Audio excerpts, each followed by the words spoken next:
ఆంధ్రప్రదేశ్ నీటిపారుదల అభివృద్ధి సంస్థ చైర్మన్ గా వేగుళ్ల లీలాకృష్ణ పదవి బాధ్యతలు చేపట్టారు. ఈ కార్యక్రమానికి ఎంపీ కేశినేని శివనాథ్, మండపేట ఎమ్మెల్యే వేగుళ్ల జోగేశ్వరరావు హాజరయ్యారు.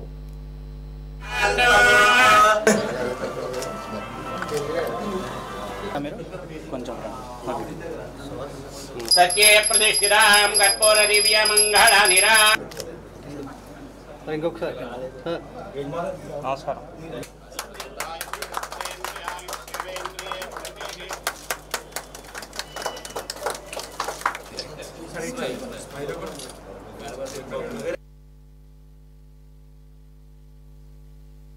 ఇరిగేషన్ డెవలప్మెంట్ కార్పొరేషన్ చైర్మన్గా నాకు బాధ్యతలు అప్పగించిన పెద్దలందరికీ కూడా ధన్యవాదాలు తెలుపుకుంటూ, ఇబ్బందుల్లో ఉన్నటువంటి ఈ కార్పొరేషన్ని పెద్దల ఆశీర్వాదంతో, పెద్దలందరి కృషితో, గౌరవ చంద్రబాబు నాయుడు గారు యొక్క పవన్ కళ్యాణ్ గారు ఆశీస్సులతో దీన్ని మా ఎండి గారు తిరుమల గారు అలాగే ఇతర అందరి సహకారంతో కూడా దీన్ని అభివృద్ధి పదంలో తీసుకురావడానికి కృషి చేస్తానని చెప్పి తెలియజేసుకుంటూ, నాకు ఈ బాధ్యతలు అప్పచెప్పిన పవన్ కళ్యాణ్ గారికి మరొకసారి ధన్యవాదాలు తెలుపుకుంటూ సెలవు తీసుకుంటాను.